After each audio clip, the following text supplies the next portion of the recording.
Shalom, Akim Shalom. First thing and foremost, I'd like to give all praises and glory and honor that's due to Yahweh, Bahashim, Yahweh Shai, Bahashim Rakakodash. Double honors to the apostles and elders of Great Millstone that rule well. Blessings and salutations to the hopeful elect. Noah's in this gospel, broad lifting up the standard of Yahweh, Bahashim, Yahweh Shai, wherever it may be. This is a lesson through the Spirit. Title: Extreme Measures of Faith will be required in the coming day. Well, I won't say coming days, but I mean we already in those days. But extreme levels of faith will be required in the coming times. As I was listening to the brother, elder brother Amawan Gabar, out at the main camp yesterday, and I actually fell asleep on the video. I was watching it as I was going to bed. And brother was basically stating that we're gonna have to have extreme levels of faith coming into the times we're entering into, man, because if you look at everything that's happening in the world today, I mean, we're pretty much here. Okay, we're damn near at the finish line, because if you look at all the executive orders that Trump has passed, and not even only that, when you look at the whole agenda of the elites and this whole Project 2025 stuff, this is basically what they're implementing. And this is why Project 2025 was so cryptic and convoluted to people, because they didn't really understand what it was. Okay, it was basically a bunch of policies that was held together by dummy policies, meaning that they wasn't necessarily black and white. Like a black and white document is basically saying, well, look, this is gonna happen, that's gonna happen, and then we're gonna do this.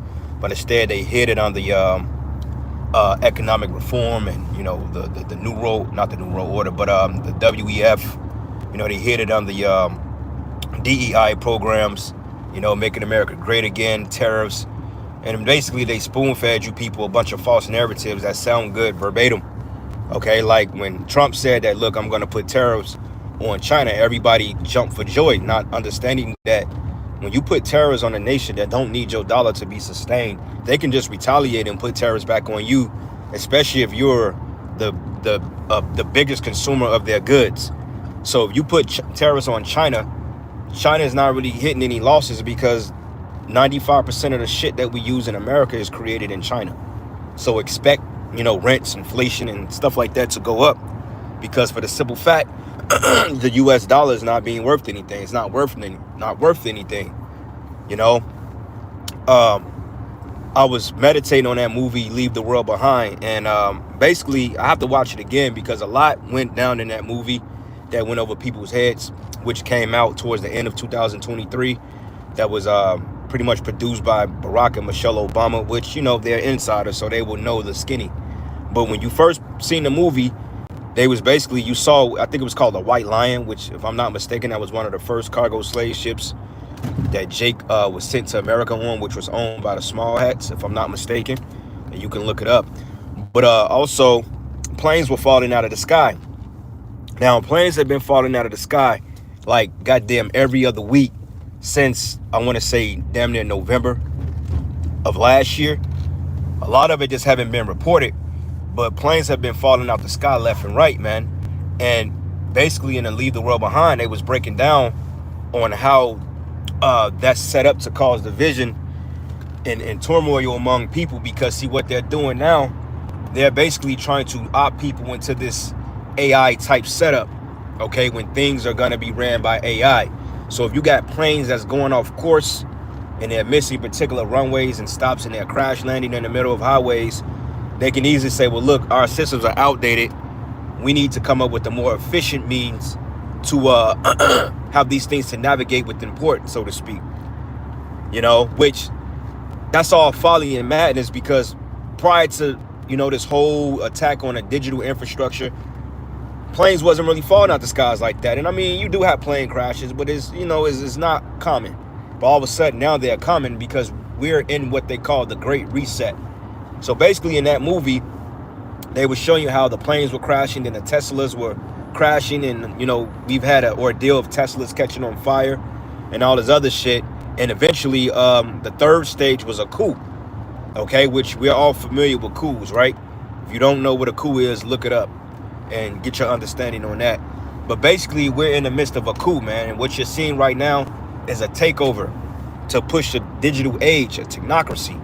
Okay, so when you got planes like they mentioned, that plane that hit out there in DC last Wednesday, they said that they saw the flight path, and they said that this plane missed several other planes by a hair, and all of a sudden it collided with the Black Hawk helicopter, which they speculate that those Black Hawk helicopters can be driven like drone wise, man, meaning that they can be autopiloted without any person manning those particular crafts. And I believe it because you had a guy from the military that was breaking down on how those Black Hawk helicopters can be manned like drones.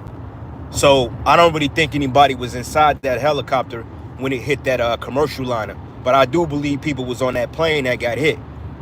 Okay, same ordeal with the thing in Philly. I believe it fucking, they said a plane fell out the sky and crashed and hit a building or something like that. But I don't think that was a plane, because if you look at the footage, it don't look like a plane. Like when a plane is coming out of the sky, it soars a little bit, man. All right, it don't just come crashing down. I mean, it loses its altitude and then it can crash down, but overall it ain't gonna hit like a missile, man, depending on how high up it is. So people would speculate like, man, that could have been a drone, or that could have been some type of a tomahawk, or some type of missile, or some type of bomb that they've dropped, because when you look at the explosion, it represents something of some type of bomb, man. Okay, I was looking at it, I'm like, this ain't no goddamn plane. It can't be. You know what I'm saying? I'm like, for one thing, planes don't crash into shit like that, and then all of a sudden you get this big aviance of explosion, which planes do crash and they do tend to explode, but that was a little different. You know what I'm saying? So